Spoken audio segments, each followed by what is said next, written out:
Hello అండి, welcome back to our channel. ఈరోజైతే ఒక రెసిపీతో మళ్ళీ మీ ముందుకు వచ్చానండి. అదేంటంటే అటుకులు అండి. అటుకులు పిల్లలకి ఈవినింగ్ స్నాక్ లాగా చాలా యూస్ఫుల్గా ఉంటాయండి. అవి ఈవినింగ్ వాళ్ళు స్కూల్ నుంచి రాగానే ఇలా చేసి పెడితే చాలా ఇష్టంగా తింటారు.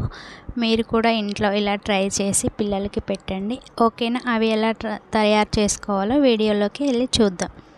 ఓకేనా అండి? ఫస్ట్ అయితే పెద్ద కళాయి పెట్టుకోవాలండి. దాంట్లోకి ఆయిల్ వేసుకోవాలి. సరిపడేంత ఆయిల్ వేసుకోవాలి. ఎక్కువ వేసుకోకుండా తక్కువ వేసుకోకుండా మంచిగా సరిపడేంత ఆయిల్ వేసుకోవాలి. అది వేడెక్కాక అందులోకి పల్లీలు వేసుకోవాలండి. పల్లీలు మంచిగా వేసుకున్న తర్వాత దూరగా వేయించుకోవాలి.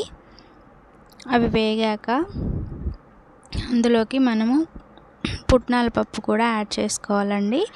పుట్నాల పప్పు తొందరగా వేగుతుంది కాబట్టి అవి పల్లీలు మంచిగా వేగాకే పుట్నాల పప్పు వేసుకోవాలి. మాడకుండా చూసుకోవాలి. మాడితే టేస్ట్ రాదు. అవి నీట్గా కలుపుకోవాలండి.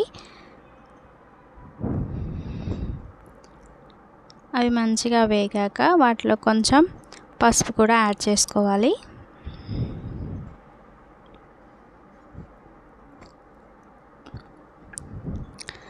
తర్వాత ఒక గుప్పెడు కరివేపాకును కూడా వేసుకోవాలండి. కరివేపాకు కూడా హెల్త్కి చాలా మంచిది కాబట్టి కొంచెం ఎక్కువ వేసుకున్నా పర్లేదండి. కరివేపాకు కూడా పట్టుకుంటే కరకరలాడేలాగా మంచిగా వేగించుకోవాలి.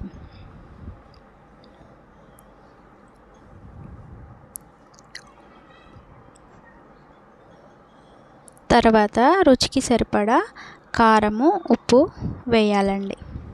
స్పైసీగా తింటే కొంచెం కారం ఎక్కువైనా వేసుకోవచ్చు. సాల్ట్ మాత్రం కొంచెం తక్కువగా వేయాలండి. ఎందుకంటే అది పీల్ చేస్తుంది అటుకులకి. అవి ఎక్కువ అయిపోతే అంత టేస్ట్ ఉండదండి, తినలేము.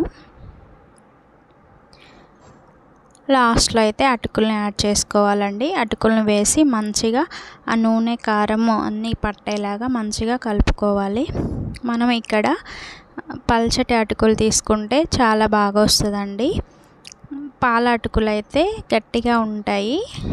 అవి తినడానికి కొంచెం కష్టంగా ఉంటుంది కాబట్టి ఇవైతే చాలా బాగుంటాయి. వీటితో ఒకసారి ట్రై చేయండి. పిల్లలకైతే ఈవినింగ్ స్నాక్ లాగా చాలా బాగా ఉపయోగపడుతుందండి. 2 నిమిషాల్లో అయిపోతుందండి ఇది చేయడం. చాలా సింపుల్. మీరు కూడా నా వీడియో నచ్చినట్లయితే ఒక లైక్ చేయండి. అలాగే కొత్త వారైతే సబ్స్క్రైబ్ చేసుకోవడం మర్చిపోవద్దు ఫ్రెండ్స్. లాస్ట్లో ప్లేట్లోకి సర్వ్ చేసుకొని ఒక ఉల్లిపాయని సన్నగా తరిగి అందులో వేసుకొని తింటే మాత్రం టేస్ట్ చాలా బాగుంటుందండి. పిల్లలు కూడా చాలా ఇష్టంగా తింటారు. ఇలా మీరు కూడా మీ పిల్లల కోసం తయారు చేయండి. ఓకేనా ఫ్రెండ్స్? బాయ్.